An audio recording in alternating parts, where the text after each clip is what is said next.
English सीखने के लिए हमारे चैनल को सब्सक्राइब करें और बेल आइकन पर क्लिक करें ताकि आपको हमारे वीडियो अपडेट्स मिलते रहें।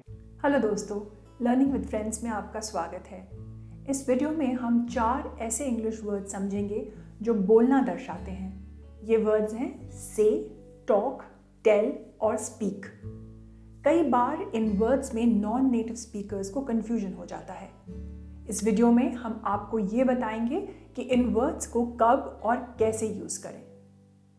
से का इस्तेमाल नरेशन के लिए करें। नरेशन का मतलब है बात रखना। बात किससे कही गई है, ये जब अंडरस्टूड होता है तब हम से का इस्तेमाल करते हैं।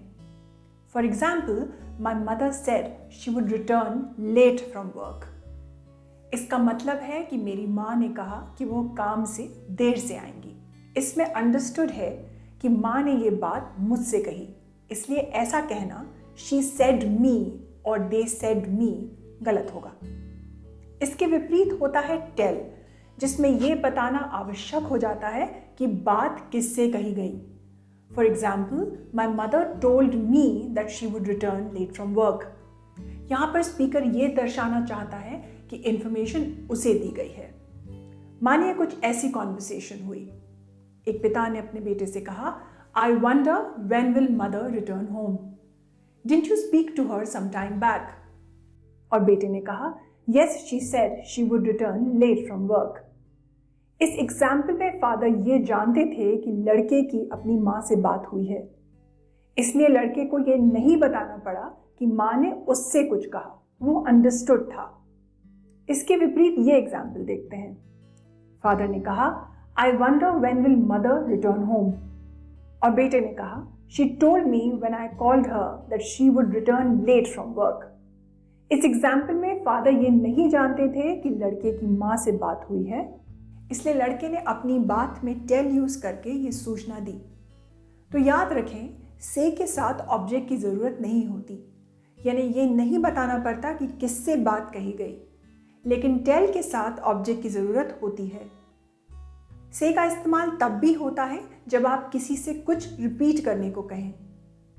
मान लीजिए किसी ने कुछ कहा हो जो आप सुन नहीं पाए, तो आप कह सकते हैं, could you say that again. यहां आप उस व्यक्ति से कही गई बात को रिपीट करने के लिए कह रहे हैं। टेल का इस्तेमाल तब भी हो सकता है जब आप किसी से कुछ रिक्वेस्ट कर रहे हो। जैसे एक एग्जाम्पल देख लेते हैं। Hey Smita, could you tell Rajiv to see me in my office. यहाँ स्पीकर स्मिता से रिक्वेस्ट कर रहा है कि वो राजीव को ये बता दें कि स्पीकर राजीव से ऑफिस में मिलना चाहते हैं। आइए अब टॉक और स्पीक में अंतर समझ लेते हैं। इन दोनों शब्दों का इस्तेमाल किसी से कुछ कहने के लिए किया जाता है, मगर दोनों में अंतर कॉनोटेशन का है, यानी कही गई बात की बारीकी का है। टॉक अक्सर इनफॉर्मल सिचुएशंस में यूज किया जाता है। जैसे, I was talking to my friend about the movie Baahubali. Speaker ये कह रहा है कि वो अपने फ्रेंड से फिल्म बाहुबली के बारे में बात कर रहा था। स्पीक का इस्तेमाल भी इस तरह होता है, लेकिन तब जब सिचुएशन थोड़ी सीरियस या फॉर्मल हो। For example, the professor said he wants to speak to me about my grades. यहाँ पर प्रोफेसर स्टूडेंट से उसके ग्रेड्स के बारे में बात करना चाहते हैं। एक और एग्जाम्पल देख लेते हैं। I want to talk to you about planning Ria's birthday party versus my boss will speak to me about my salary hike tomorrow।